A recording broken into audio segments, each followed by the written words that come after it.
بلدیہ بستی کی 40 کانٹریکٹ ٹیچرز کو مستقل کرنے کے لیے اور کم تنخواہ اور حکومت سندھ کے نوٹیفیکیشن کے تحت ادا کرنے کے حوالے سے کانٹریکٹ ملازمین بلدیہ بستی کی خصوصاً اساتذہ نے صدر KMC یونین سید ذوالفقار شاہ سے ان کے دفتر میں ملاقات کی۔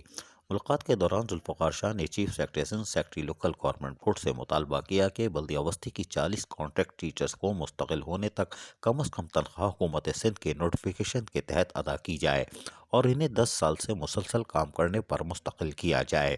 یہ مطالبہ انہوں نے اپنے دفتر میں اندلیب ارم میمن کی سربراہی میں 3 رکنی وفد سے بات چیت کے بعد کیا۔ انہوں نے بتایا کہ وہ 10 سے 11 سالوں سے کانٹریکٹ پر کام کر رہی ہیں، نہ تو انہیں مستقل کیا جا رہا ہے اور نہ ہی انہیں کم از کم تنخواہ نوٹیفیکیشن کے تحت ادا کی جا رہی ہے۔ بلدیہ بستی سے تعلق رکھنے والی کانٹریکٹ اساتذہ کا کہنا تھا کہ تنخواہوں کی ادائیگی کروانے پر ہم سجن یونین کے شکر گزار ہیں، انہیں مستقل کروانے کے لیے کردار ادا کرنے کی بھی درخواست کی۔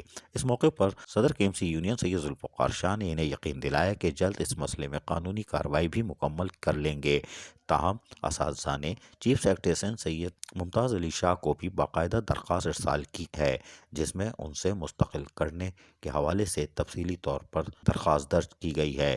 تاہم صدر KMC یونین سے ہونے والی ملاقات پر اساتذہ مطمئن دکھائی دیں۔ عزیز عارف، KBS بلدیاتی نیوز، کراچی۔